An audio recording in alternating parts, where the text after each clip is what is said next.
ഇന്ന് ഞങ്ങളുടെ ഉച്ചയൂണിൻ്റെ കറികളൊന്നും കണ്ടു നോക്കാം. രസമാണ് കേട്ടോ ഞാൻ ഉണ്ടാക്കുന്നത്.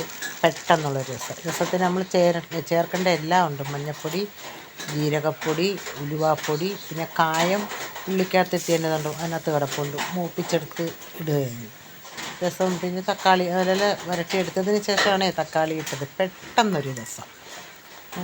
നല്ല ടേസ്റ്റൊക്കെ കാണും കേട്ടോ. മല്ലിയില ഇല്ലായിരുന്നു, അതുകൊണ്ട് മല്ലിയില ഇടാൻ പറ്റിയില്ല കേട്ടോ. കണ്ട നല്ലതുപോലെ വരട്ടി വന്നതും ഈ തക്കാളിയെല്ലാം അങ്ങ് നല്ലപോലെ ഉടച്ച് പുളിവെള്ളം ഒഴിച്ച്, പിന്നെ ഞങ്ങൾക്ക് പയറിൻ്റെ വിഴുക്ക് വരട്ടില്ല ആണ്. അതും പെട്ടെന്നുള്ളത്. എല്ലാ പയറിൻ്റെ എല്ലാം അരിഞ്ഞ് ഉള്ളി, സവാളയും വെളുത്തുള്ളിയും കറിവേപ്പിലയും പച്ചമുളകും എല്ലാം കൂടെ അരിഞ്ഞ് ഇരുമ്പേട്ടിയിലോട്ടിട്ട് ഇച്ചിരി എണ്ണയും കൂടി ഒഴിച്ച് പരട്ടിയെടുക്കും. കടുക് ഒന്നും ഇടാം. അങ്ങനെ ആകുമ്പോൾ നമ്മൾ കടുക് ഇടത്തില്ല. പിന്നെ ഉണക്കമീനാണ്, മീൻ കിട്ടിയില്ല. ഉണക്കമീൻ ഞങ്ങളുടെ ഉച്ചയൂണെന്ന് കണ്ടതൊക്കെ രസവും വിഴുക്ക് വരട്ടിയും ഉണക്കമീനും ചമ്മന്തിയും ഉണ്ട്. നിങ്ങൾ ഞങ്ങളുടെ ചാനലിൽ നിന്ന് ഇഷ്ടപ്പെട്ടെങ്കിൽ ലൈക്ക് ചെയ്ത് ഷെയർ ചെയ്ത് സപ്പോർട്ട് ചെയ്യണേ.